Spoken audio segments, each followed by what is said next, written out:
দেখা হইতে দেখি এক পর্যায়ে আমার শ্বশুর আমার শরীরের দিক তাকাইয়ে রয়েছে। শ্বশুর আমার ঘরে ঢুকে নেংটা করে আমাকে সারা রাত ফাটিয়ে দিল। আমি কবিতা, আমার বাড়ি ঢাকা। আমার দিনের কষ্ট কথাটা আপনাদের কাছে আমি বলবো। এটা বললে আমি মনে খুব শান্তি পাবো, এটা না বলে আমি মনে শান্তি পাচ্ছি না। আমার এই গল্পটা 100% সত্য ঘটনা। আপনাদের কাছে অনুরোধ, আমার এই গল্পটা আপনারা শুনবেন। আমার গ্রামের বাড়ি ছিল রাজশাহী। এক প্রবাসী ছেলের সাথে কথা বলতে বলতে আমার একটা প্রেম হয়। এক পর্যায়ে তার সাথে আমার বিয়ে হয়। তার বাসা ঢাকাতেই। বললাম, তোমরা তো অনেক বড় লোক, তোমার ফ্যামিলি থেকে আমাকে মেনে নেবে? আমি তো গরিব মানুষ, তোমাদের ফ্যামিলি তো আমাকে মেনে নেবে না। সে বলল, তোমাকে যদি আমি মেনে নিই আমার ফ্যামিলিতেও মানিয়ে নিব। সে বলল, তুমি আমি ঠিক থাকলে আমাদের ফ্যামিলি যদি মেনে না হলে আমি বিয়ে করবো। সে বলছে, তোমাকে আমি আমার জীবনের চেয়ে বেশি ভালোবাসি। সে বলছে, তোমার মতন মেয়ে আমার এই জীবনও আর দেখিনি। সে বলছে, তোমাকে আমার খুব ভালো লাগে, তোমাকে ছাড়া আমি বাঁচবো না। সে এসে আমার ফ্যামিলি আব্বা আম্মার সাথে কথা বললো। আব্বা আম্মাও সেই ছেলের কথা শুনে রাজি হইল। প্রথমে রাজি হইতেছিল না আমার বাবা মা, পরে অনেক জোরাজুরি করে রাজি করাইছে। আব্বা বলল, ঢাকা আমি এত দূর আমার মেয়েকে বিয়ে দেবো না। আমার আব্বা বলল, আমার একটা মাত্র মেয়ে, আমি এত দূর বিয়ে দিয়ে আমি থাকতে পারবো না। আমার যে স্বামী, সে কিছুতেই রাজি হচ্ছে না, মানতে চাইছে না। সে বলল, যেভাবে হোক আমাকে সে বিয়ে করবেই। সে বিদেশ নিয়ে দেশে চলে আসলো হঠাৎ করে একদিন। সে সরাসরি আমাদের বাড়িতে চলে আসলো। সে তাকে দেখে আমরা খুব অবাক হয়ে যাই বাড়িতে। সে কিভাবে আমাদের বাড়ি চিনলো, সে কিভাবে এসে পড়লো, আমরা অবাক হয়ে গেছি তাকে দেখে। সে বলল, তোমার টানে আমি তোমার বাড়িতে চলে এসেছি। বলল, আমি কিভাবে এসেছি আমি জানি না। বলল, আমি শুধু তোমাকে ভালোবাসি, এর জন্য এসেছি। বলল, তোমাকে ছাড়া আমার এই দু চোখ অন্ধকার, আমি তোমাকে ছাড়া এক রাত থাকতে পারছি না। সে বলছে, এই কারণে আমি সৌদি আরব থেকে চলে এসেছি। পরে আমার আব্বা আম্মা দেখে তাকে অবাক হয়ে গেছে। সে বলছে, আসলে এটা কি সম্ভব? সে বলল, এত দূর থেকে আমার মেয়ের জন্য কিভাবে আসছে?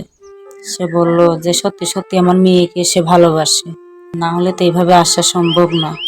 পরে আমার মা বাপকে সে অনেক কথা বললো, প্রস্তাব বললো। অবশেষে গ্রামবাসীরাও আসলো। গ্রামবাসী দিল্লি রাতে বেড়া বৈঠক করলো। পরে গ্রামের লোক সবাই বললো, ছেলেটা যাতকালে মেয়ের জন্য তুই ভালোবাসে, তাহলে তার কাছে বিয়ে দেওয়া যায়। তাহলে তো ছেলেটা আনলে বাঁচবে না, এটাই বললো। মেয়েটার জন্য ছেলেটা খুব পাগল হয়ে যাবে। এইভাবে সবাই মিলে বলে আমাকে তার কাছে বিয়ে দিল। সে আমাকে বিয়ে করে তার বাড়িতে ঢাকা নিয়ে এলো। তাই আসলাম, আমিও খুব খুশি। জীবনে ঢাকার শহর দেখিনি, প্রথমে ঢাকার শহর দেখলাম স্বামী। আমার মনের আনন্দ আমি দেখি, আমার খুব খুশি খুশি লাগছে। ঢাকায় আসলাম, ফ্ল্যাট বাড়ি দেখলাম। আমি নিজেই আসলাম, এই স্বামীর বাড়ি এত বড় লোক। মনে লাগছিল যে আমার কপালে কি এত সুখ সইবে। স্বামী আমাকে অনেক ভালোবাসে, পৃথিবীর স্বামীকে এইভাবে ভালোবাসে না। স্বামী আমার অনেক ভালোবাসে, পৃথিবীর স্বামীতে মানুষ এইভাবে ভালোবাসে না। আমিও আমার স্বামীকে পেয়ে খুব খুশি। মনে হয় এরকম স্বামী আর এই দুনিয়াতে নাই। বলতে গেলে আমার স্বামীর বুকের উপর শুয়ে থাকি, দেখা যাচ্ছে কি আমাদের বালিশই লাগে না। আমরা এক অপরকে এত সুন্দর করে জড়িয়ে ধরে রাখি। বুঝেনি তো, প্রেমের বিয়ে। এভাবে আমাদের দিন ভালোই কাটছিল। বিভিন্ন জায়গায় হানিমুনে গেলাম আমরা। কক্সবাজার চলে গেলাম, সুন্দরবন গেলাম, বরিশাল গেলাম। এবার ঘুরে আমাদের খুব 1 মাস চলে গেল। যে ছুটি নিয়ে এসলো আমার স্বামী, সেই ছুটি শেষ হয়ে গেল। এখন সে বিদেশ চলে যাবে। সে চলে গেল বিদেশ। শ্বশুর শাশুড়িকে নিয়ে আমি সংসার করতেছি। একা একা আমি রুমে থাকি, আমার রুমে। শ্বশুর শাশুড়ির সেবা যত্ন করে এভাবে আমার দিন চলে যায়। আমার শ্বশুর শাশুড়ি এখনো জোয়ান। শ্বশুরের বয়স 40, শাশুড়ির বয়স 35-30 এরকম হতে পারে। আমার স্বামী তার প্রথম সন্তান। আমার স্বামীও একেবারে ছোট বয়সে, অল্প বয়সে বিয়ে করেছে। সে এখনো কচি মালে। আমার শ্বশুর শাশুড়িকে খাওয়াই, গোসল করাই, চলে ফিরি। আমার স্বামী আমাকে বলে শ্বশুর শাশুড়ির যত্ন করবো। আমার স্বামী বলে, আমি যখন নাই তা আমার আব্বা আম্মার যত্নটা করে ভালো করে। একদিন রাইতে আমার শ্বশুরকে আমি খাওয়াইতে গেলাম। আমার শাশুড়ি খুব অসুস্থ, ঘুমিয়ে পড়েছিল। পরে আমি একাই আমার শ্বশুরকে খাওয়াচ্ছিলাম। খাওয়াইতে খাওয়াইতে দেখি এক পর্যায়ে আমার শ্বশুর আমার শরীরের দিক তাকাইয়ে রয়েছে। এমন ভাবে তাকায়, সে জীবনে মেয়ে মানুষ দেখছে না। আমি তখন লজ্জা কিছু করতে পারি না।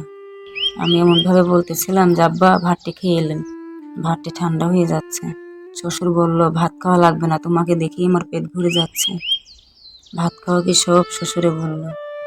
বলল, ভাতের থেকে অনেক মজার মজার জিনিস আমি দেখতে পারছি। এই বলে সে আমার সাথে কথা বলতে লাগলো। আমিও তখন অত কিছু বুঝতে পারিনি। রাতের বেলায় শ্বশুর আমার রুমে আইলো, পরের দিন রুমে আইলো।